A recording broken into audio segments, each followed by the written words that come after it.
ஆமேன். அல்லேலூயா. உங்கள் யாவருக்கும் என்னுடைய அன்பின் வாழ்த்துக்கள். பாருங்க, ஒரு திருமண காரியம் நடக்கிறது. மாப்பிள்ளை ரெடியா இருக்கிறாரு. பொண்ணு ஆயத்தப்படுத்தி கொண்டிருக்கிறாங்க. திருமணம் ஆயத்தப்படுத்தியாச்சு. எல்லாருக்கும் பத்திரிக்கை கொடுத்தாச்சு. கல்யாண விருந்து ஆயத்தப்படுத்தியாச்சு. எல்லாரும் அந்த இடத்திற்கும் வந்துட்டாங்க. இப்போ திருமணம் நடக்கணும்.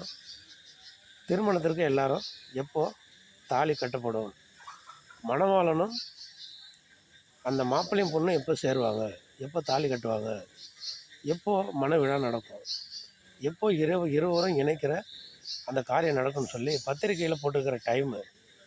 சிலவங்க 7:30 9 போட்டிருப்பாங்க, சிலவங்க 10:30 11 போட்டிருப்பாங்க, சிலவங்க மாலை நேரத்தில் திருமணம் பண்ணுவாங்க.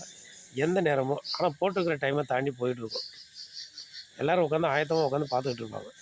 எப்பொழுது தாலி கட்டுக்கிற நேரம் வரும், அந்த டைமை தாண்டி போயிட்டுருக்கோம். அவளோட பார்த்துட்டு இருப்பாங்க. மாப்பிள்ளை ரெடியாகி உட்காந்துருப்பார். பொண்ணுக்கு அப்படி தான் என்ன பண்ணுவாங்க, புடவை எடுத்துக்கிட்டு ஓடுவாங்க, சீப்பு எடுத்துக்கிட்டு ஓடுவாங்க, எண்ணெய் எடுத்துகிட்டு ஓடுவாங்க, சீவாங்க, சிங்காரிப்பாங்க. ஆனாலும் ரெடியான பாடம் இல்லை, கொஞ்சம் லேட் ஆகும். ஆனாலும் திருமணத்திற்கு ஆயத்தம் பண்ணியாச்சு. ஏன் தாமதமாகுது பாருங்கள். இதை குறித்து தான் 2 பேதுரு 3ஆம் அதிகாரத்தில் 9வது வசனம் சொல்லுது.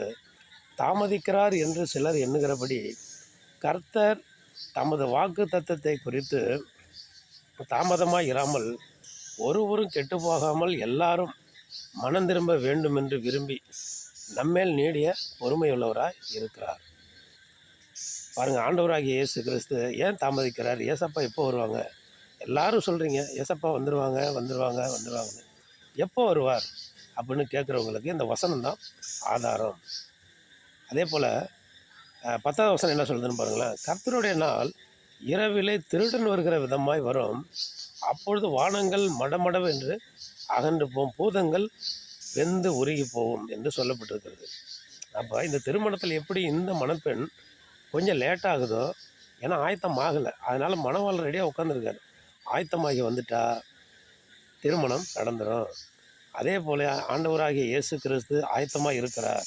மணவாட்டியாகிய திருச்சபை ஆயத்தமாயிட்டுன்னா கர்த்தர் வந்துடுவார். அதனால் சபையாகிய நம்ம ஒவ்வொரு ஆத்மாக்களும், ஒவ்வொரு மனிதராகிய நம்ம திருச்சபையாக இருக்கிற நம்ம ஆயத்தமாகும். ஆமேன். அல்லேலூயா.